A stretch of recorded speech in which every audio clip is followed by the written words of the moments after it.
പാകിസ്ഥാനെ വിശ്വസിക്കാൻ ഇന്ത്യ തയ്യാറാകുന്നില്ല.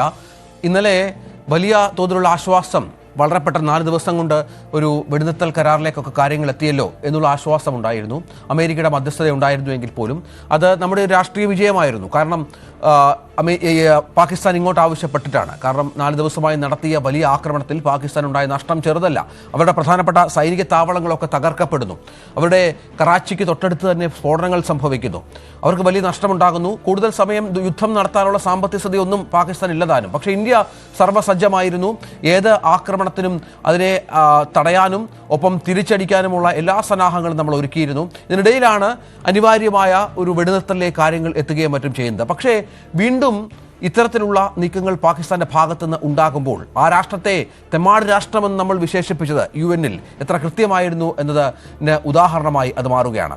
ഭീകരതയ്ക്കൊപ്പം ഇന്ത്യയുടെ വർഗീയ വിഭജനത്തിലേക്ക് തള്ളിവിടാനുള്ള ശ്രമങ്ങൾ കൂടി ഉൾച്ചേർന്നതായിരുന്നു പഹൽഗാം ഭീകരാക്രമണം. പേരും മതവും ചോദിച്ച് വെടിവെച്ച ഭീകരർ, ഇന്ത്യയിലെ ആരാധനാലയങ്ങൾ ലക്ഷ്യമിട്ട പാക് മിസൈലുകൾ, പാകിസ്ഥാൻ പടച്ചുവിട്ട കള്ളപ്രചാരണങ്ങൾ എല്ലാം ലക്ഷ്യമിട്ടത് ഇന്ത്യയെ മതപരമായി ഭിന്നിപ്പിക്കാനാണ്. കശ്മീരിന്റെ സൗന്ദര്യം ആസ്വദിക്കാൻ നിന്നവരുടെ അടുത്തേക്ക് വന്ന ഭീകരർ അവരുടെ മതം ചോദിച്ചു. തിരിച്ചറിയൽ കാർഡുകൾ പരിശോധിച്ചു. പുരുഷന്മാരെ ബന്ധുക്കളുടെ മുന്നിലിട്ട് വെടിവെച്ചു കൊന്നു. ഭർത്താവിനെ കൊല്ലുമ്പോൾ തന്നെയും കൂടി വധിക്കൂ എന്ന് പറഞ്ഞ ഭാര്യയെ മോദിയെ വിവരമറിയിക്കാനായി പറഞ്ഞയച്ചു. 26 പുരുഷന്മാരുടെ ജീവനെടുത്ത ഭീകരാക്രമണം രാജ്യത്തെ ഞെട്ടിച്ചത് മതം തെരഞ്ഞു നടത്തിയ ആക്രമണമെന്ന നിലയിൽ കൂടിയാണ്. ഇന്ത്യ എന്ന മതനിരപേക്ഷ രാജ്യം ആ വെല്ലുവിളിയെ സംയമനത്തോടെ നേരിട്ടു. ഭീകരതയ്ക്കെതിരെ ഒറ്റക്കെട്ടായി. രാഷ്ട്രീയവും മതപരവുമായ ഭിന്നതകളിലും ഓരോ പൗരനെയും കൂട്ടിയിണക്കുന്ന ഇന്ത്യക്കാരനെന്ന വികാരത്തിൽ രാജ്യം കരുത്തോടെ നിന്നു.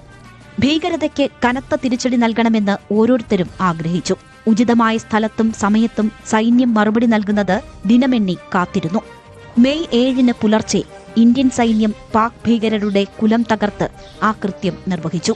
ഇന്ത്യൻ സ്ത്രീകളുടെ സിന്ദൂരം മായ്ച്ച ഭീകരതയ്ക്ക് ഓപ്പറേഷൻ സിന്ദൂറിലൂടെ മറുപടി.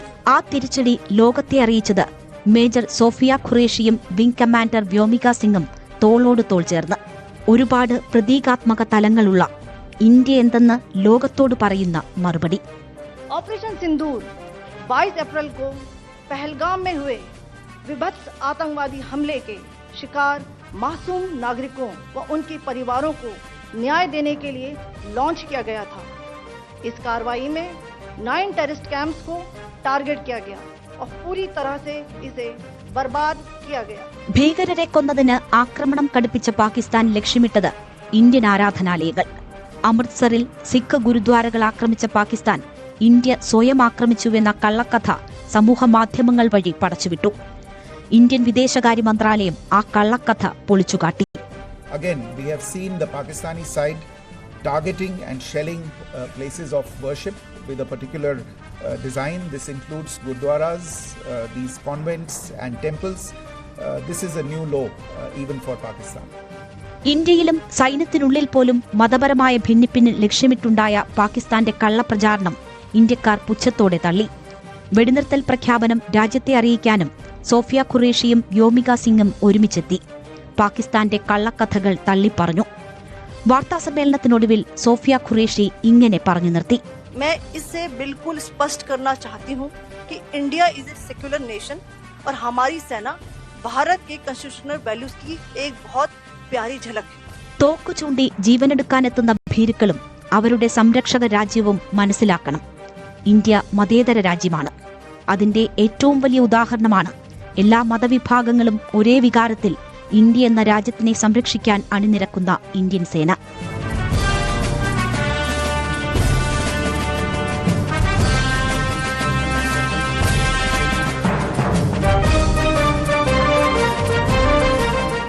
News desk, news 18. ജമ്മുവിലെ ആർഎസ്പുരയിൽ അന്താരാഷ്ട്ര അതിർത്തിക്കടുത്ത് പാകിസ്ഥാനുമായുള്ള ഏറ്റുമുട്ടലിൽ BSF ജവാന് വീരമൃത്യു. BSF സബ് ഇൻസ്പെക്ടർ മുഹമ്മദ് ഇംതിയാസാണ് രാജ്യത്തിനു വേണ്ടി സ്വന്തം ജീവൻ ബലിയർപ്പിച്ചത്. ഇന്നലെ നടന്ന ഏറ്റുമുട്ടലിലാണ് ഇദ്ദേഹത്തിന് വെടിയേറ്റതെന്നാണ് BSF വ്യക്തമാക്കുന്നത്. അതിർത്തി മേഖലയിലെ ഇന്ത്യൻ പോസ്റ്റിന്റെ നേതൃത്വത്തിൽ BSF സംഘത്തെ നയിക്കുന്നതിനിടയിലാണ് അദ്ദേഹത്തിന് വെടിയേൽക്കുകയും വീരമൃത്യു വരിക്കുകയും ചെയ്തത്. ഏതായാലും ഇപ്പോഴും അതിർത്തിയിൽ ശാന്തതയുണ്ട് എങ്കിൽ പോലും കാര്യങ്ങൾ അത്ര സുഖകരമാണ് എന്ന് നമുക്ക് വിശ്വസിക്കാനാവില്ല. കാരണം തുടർച്ചയായുള്ള വെടിനിർത്തൽ കരാർ ലംഘനം ഇതാദ്യമായല്ല പാകിസ്ഥാൻ വെടിനിർത്തൽ കരാർ ലംഘനം നടത്തുന്നത്. ഇതിനു മുൻപുള്ള വർഷങ്ങളിലുമൊക്കെ പലപ്പോഴും പാകിസ്ഥാനുമായി ബന്ധപ്പെട്ട് ഇന്ത്യ സമാധാനം ആഗ്രഹിക്കുമ്പോഴും വെടിനിർത്തൽ കരാർ ലംഘനം പാകിസ്ഥാൻ തുടർച്ചയായി നടത്തിക്കൊണ്ടിരുന്നു. നമ്മുടെ അതിർത്തി പ്രദേശങ്ങളിൽ നാശനഷ്ടമുണ്ടായിക്കൊണ്ടിരുന്നു. നമ്മൾ സംയമനം പാലിച്ചു. ഇന്നലെയും സമാനമായി തന്നെ സംയമന വഴിയാണ്. നമുക്കറിയാം 25ഓളം ആളുകൾ കഴിഞ്ഞ 4 ദിവസമായി നടത്തിയ ആക്രമണങ്ങളിൽ ഇന്ത്യയുടെ 25ഓളം സാധാരണക്കാർ കൊല്ലപ്പെട്ടു എന്നുള്ള ഒരു കാഴ്ച കൂടിയുണ്ട്, അങ്ങനെ ഒരു സംഭവം കൂടിയുണ്ട്. പക്ഷേ ഇന്ത്യ ആകട്ടെ സിവിലിയൻസ് ലക്ഷ്യമിടുന്നില്ല, സാധാരണ ജനങ്ങളെ ലക്ഷ്യമിടുന്നില്ല. വളരെ കൃത്യമായി തന്നെ സൈനിക കേന്ദ്രങ്ങളും ഒപ്പം ഭീകര കേന്ദ്രങ്ങളും മാത്രം ടാർഗറ്റ് ചെയ്തുള്ള നീക്കങ്ങളായിരുന്നു എന്നതാണ് അന്താരാഷ്ട്ര സമൂഹത്തിന് മുന്നിൽ ഇന്ത്യയുടെ വില വല്ലാതെ ഉയർത്തുന്നത്. സൈത്ത്, ഈ 25 സാധാരണക്കാരെ കൊലപ്പെടുത്താൻ പാകിസ്ഥാന് സാധിച്ചു, പാകിസ്ഥാൻ അത്തരത്തിലൊരു ചെയ്തു എന്നൊരു പ്രധാനപ്പെട്ട കാര്യം കൂടിയുണ്ട്. നമുക്ക് വലിയ സങ്കടമുണ്ടാക്കുന്ന കാര്യമാണ്, ഒട്ടും ക്ഷമിക്കാവുന്ന ഒന്നല്ല. പക്ഷെ അതിനിടയിലും ഒരു വെടിനിർത്തൽ കരാർ അല്ലെങ്കിൽ സമാധാനം പുലരട്ടെ എന്ന ആഗ്രഹത്തിലാണ് നമ്മൾ ഇത്തരത്തിൽ വെടിനിർത്തലുമായി മുന്നോട്ട് പോയത്. പക്ഷേ അത് ലംഘിക്കുന്ന പാകിസ്ഥാന് കൃത്യമായ മറുപടി നൽകാനുള്ള തീരുമാനമുണ്ടാകണം. ഇന്നെന്തെങ്കിലും പ്രത്യേക മീറ്റിങ്ങുകളോ യോഗങ്ങളോ വല്ലതും സംഭവിക്കുന്നുണ്ടോ? പ്രധാനമന്ത്രി ഇപ്പോൾ സ്ഥിതിഗതികൾ നിരീക്ഷിക്കുന്നുണ്ടാകുമല്ലോ സ്വാഭാവികമായും. വാർത്താ സമ്മേളനം മറ്റോ പ്രതീക്ഷിക്കണോ?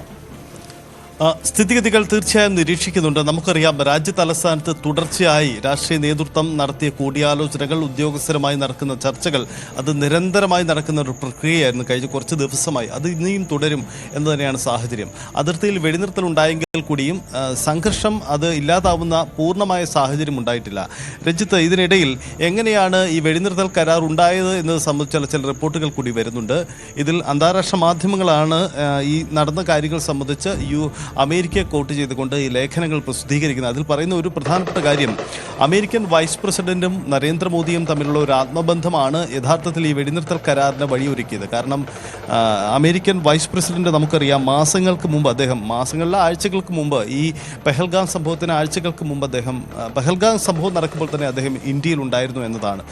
സ്വാഭാവികമായും ആ ഒരു ധാരണ, ആ ഒരു ബന്ധം അദ്ദേഹത്തിന് പ്രകടമായിരുന്നു. മാത്രമല്ല അദ്ദേഹം ഇന്ത്യയുമായി മറ്റു ചില ആത്മബന്ധം കൂടിയുള്ള വ്യക്തിയാണ്. അങ്ങനെ അമേരിക്കൻ വൈസ് പ്രസിഡന്റ് നടത്തിയ ഒരു ഫോൺ കോൾ, നരേന്ദ്രമോദിയുമായി നടത്തിയ ഒരു ഫോൺ കോളാണ് യഥാർത്ഥത്തിൽ ഇത്തരം ചർച്ചകൾക്ക് വഴി തുറന്നത്. അതിനുശേഷമാണ് മാർക്ക് റൂബിയോ അടക്കമുള്ള സ്റ്റേറ്റ് സെക്രട്ടറി അടക്കമുള്ളവർ തുടർ ചർച്ചകൾ നടത്തുന്നത്.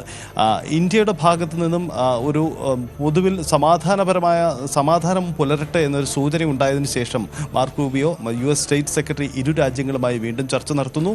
അങ്ങനെ വിദേശകാര്യമന്ത്രി ജയശങ്കറിനെയും ഒപ്പം തന്നെ പാകിസ്ഥാന്റെ നേതൃത്വത്തെയും ുള്ള ആശയവിനിമയങ്ങൾ നടക്കുന്നു. അതിനൊടുവിൽ നടക്കുന്ന ആശയവിനിമയങ്ങൾക്കിടയിലാണ് ഇത്തരമൊരു ധാരണയുണ്ടാവുന്നത്. പക്ഷേ ഈ എഗ്രിമെന്റിന്റെ ധാരണ